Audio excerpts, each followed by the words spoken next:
Hello and good morning, Emily. Hi, Arrow. How are you? Doing fantastic. Really excited to talk with you because this book is coming out at a really interesting time in history where people are on separate sides, but they're not having these conversations that Gabe and Annabelle are doing. Yes, that is for sure. But see, don't you think that this book could inspire that change, though? Yes, that is definitely my hope. I think that, I think one of my favorite stories from writing this book is that one of the, I live in D.C., and at my son's school, one of the moms who had read the book said that this should be required reading for Hill staffers, because she had actually fell in love with her husband. She's when they were both on the Hill, and back in the day, they used to, you would argue all day, then you would get beer, and then you would play on the same softball team, and the next day, you had, deals being made or relationships starting, and now that does not happen. There's none of that. You don't talk to anyone from the other side. You don't grab a beer. And so just think of all the lost romances that have occurred because of this divide. That is so true. And you make Annabelle and Gabe feel so real. Is that because of your psychology and your psychotherapy background? Because, I mean, they're so real, but it's almost like, how did she make them so like us? So I think it is a real advantage being a writer and a therapist because, usually we don't get to hear people's internal worlds. I could be in the worst mood, but, if I'm speaking to somebody, if I'm speaking to a barista at Starbucks or if I'm speaking to a parent at school, I'm going to have my game face on and be pleasant. But when you're in session with someone, you hear everything they're thinking from the most absurd to the saddest, and that really allows for such great character development when you're writing. I like the way that you talk about the small town because, I mean, over the past, let's say, 8 to 10 years, this small town feeling has really taken sides as well. And I can see it around the Charlotte area in the smaller towns, how everybody is on their side of the fence and they're not really getting along with each other all the time. Right. It's a fictional town in the South, but it was kind of loosely based on the research triangle idea where you have the small town, North Carolina, in the book, which is, again, fictional, but half the town, because of a research university and a hospital, there's half the town, the east side is liberal, and then it's the south, and so the north side is conservative. And these sides try to have nothing to do with each other, but what are the spaces that bring us together? And in Gabe's case, that was a running team. A lot of young adults, they have their opinions, but they don't know how to use their opinions. I think this is going to be a great teaching tool in the way of them saying, hey, I'm either Gabe or I'm Annabelle, and I want to be able to talk to somebody about this without being judged. Absolutely. I see so much in my practice. People are, especially college students, they're cutting relationships off with people because of how they think, what they post on social media. And plenty of grown-ups are doing this, even like 50 and 60-year-olds are doing this. And this has really become kind of commonplace now to not be able to really even be friends with someone who thinks differently. And I think there's a lot lost there. Yeah, and to me, that's where ghosting came from. And I sat there and I kept wondering, is Gabe going to ghost her? Because, I mean, or would Annabelle ghost Gabe? Yeah. Probably Annabelle would be more likely. I think she's more hot-headed. Gabe's a little more. So what did you feel while you were putting those words together? Because, I mean, it has to move through you first before it arrives in our eyes. I think there were some parts that were challenging, and like that, when your characters think differently than you do, that can be really challenging. But, that's where I think the power of like romance comes in, and the power of these shared spaces that have nothing to do with politics, where you can see and understand where someone's coming from. And so, I think the mix of these like romance tropes where you have this idea that, the power of falling in love, but what happens when you think so differently? And I just think that's such an interesting dynamic to work through. And I think it definitely helps me kind of even speak to my friends who think differently in a different way and try to really understand them in a more open-minded way. One of the title of the book really caught my attention because in so many different ways there could be different definitions, because running mates could be there on two different sides of the political fence. Running mate means they're out there running together. Right. And in this case, both work. Yeah. Well, I just thought that was very clever as to how you're doing that, because once you dive into those pages and you see what it's about, then you go, I know where we're going with this. Yeah. Yes, definitely. And I think the first title was something like the Lost Art of Manners, and then they were like, that's not catchy enough. And then, I think it was a brainstorm. My agent and me and the publisher all like kind of finding the right title, which even though writing is a solo sport, and there's so many people who help. It's really a team effort at the end. A solo sport, but yet when you get two runners together, they've got a lot of things to talk about. That is for sure. I think it's because they're up there in their head so much while they're out there running around that they've just got to get it out with somebody. Yes. And then after running, you're in a good mood. It's good for mental health, so you can argue less while you're talking about hard choices. Maybe that's the key. We should have everyone run 10 miles and they can argue. They'd probably get along better. So many listeners and readers are going to really see themselves inside these storylines in the way that, they inside their mind, they are an activist. They want to see some activism. But where can they go to even learn more about this? Because there's so many people that want the younger generation to use their voice. Yeah.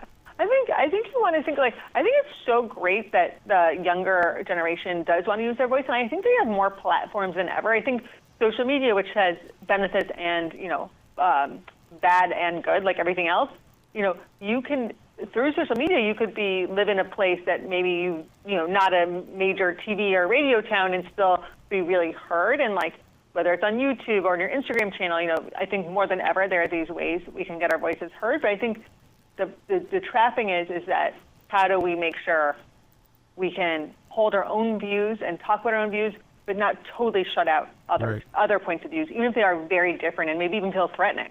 Yeah, because it's even a fearful journey if you're even going to be on social media. Because it's all there, but do you want to be a part of that crowd? Right, and there's a lot of harm from social media too. So it's so complicated. Ooh. So now to get into this storyline, how did you measure the balance in it? Because that's what I love about this is that there is that your editor that did that, or how did you keep it so well balanced? Well, I think I'm a huge lifelong romance lover and reader, and romance novels actually have pretty clear guidelines that I don't think everyone knows about. To really be a romance, you have to have the two love interests on the page every 10 pages. They have to be together. Oh, wow. Also, there's usually a third act breakup, and usually there's always a happily ever after.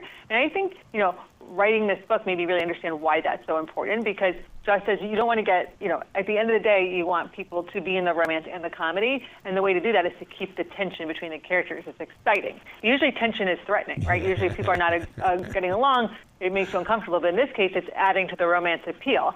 So, I think that's the real balance, which is it's almost exciting when they disagree because there's some other, sexual tension there instead of it just being awkward. See, I like tension and I like conflict. And the thing is I'll dive into it as a writer, and now I've got to figure out how am I going to find some peace here as well. Right. Oh, but it gets inside your own personal. Well, I guess you being a psychotherapist. Hey, I guess you just take care of yourself. Yeah. Well, I think I'm also a runner. Anne and Gabe are fabulous runners. I just run 3 miles very slowly, and I read a lot of romance, and I eat a lot of chocolate chip cookies. But I also think that, moving back to D.C., I've been around a lot of people who think differently than me again. And I realized I think something that's been powerful is that I can also learn from the way other people do things. Yeah. And that makes me a better therapist, and it makes me a better mom, and it makes me a better writer. So I think that's been really powerful, too. What is your writing discipline? All right, so I have 2 small boys and I work full time. So I'm going to tell you what I do. I would never recommend this for mental health because it's bad for mental health. I write between 10 p.m. and 12:30 or 1 a.m. and I do that by eating M&Ms and espresso the whole time. So I do not recommend that as a therapist, but it is effective for a writing mom who has a full-time job. And I think writing, when you're writing the discipline, people really want it to be romantic, inspiration, here I go, but that is not true. It's like anything else. You have to put your butt in a chair and kind of produce a certain amount of words or pages a day. Yeah. And so, that's kind of the reality. And I think M&Ms are a great way to motivate. I know a lot of musicians that do exactly what you do, and they say, I want to write at night. That's where my energy is given birth. Yeah. Or in my case, more the only time I have. But I definitely recommend trying to sleep more than I've slept in the last year. But it's been worth it. When did you start to realize that Gabe and Annabelle were starting to respect each other? And to me, it's at that perfectly balanced timing when it really starts to click. Yeah, I think so. At first, you see that they can't really tolerate the pressure of their friends and families. They feel almost too embarrassed to really be together. And that when that shifts, when they're willing to still be together despite kind of pressures from family or friends, is a shift that they're prioritizing each other and also really feeling more confident in themselves to make decisions they think are true to who they want to be rather than who the people they're around are pushing them to do. Wow. So do you make this a 10-part binge watch, or are you going to do a rom-com here? I might go back to there's some side characters who should have other stories, but Really? I think my next novel is also going to be a romantic comedy, but in a different setting with a new cast, at least for now.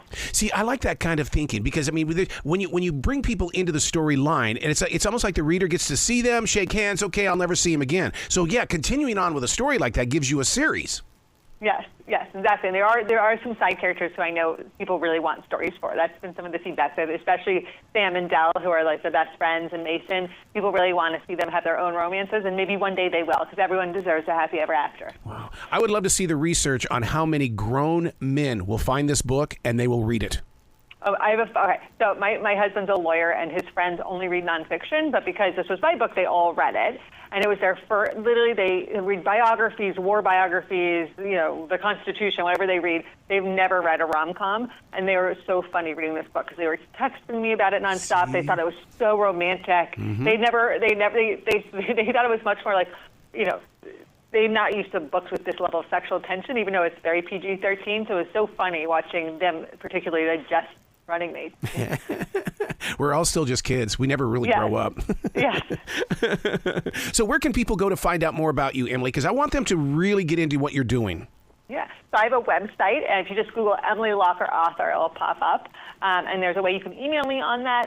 And also, I'm on Instagram, and you can always DM me, and I will do my best to always answer. I love talking about romance and therapy and empathy and all these topics. I love it. You got to come back to this show anytime in the future. The door is always going to be open for you. I would love that. Thank you, Arrow. Well, be brilliant, and thank you so much for sharing your writing and not hiding it underneath your bed. Okay, thank you. Thank you so much, and thanks for having me.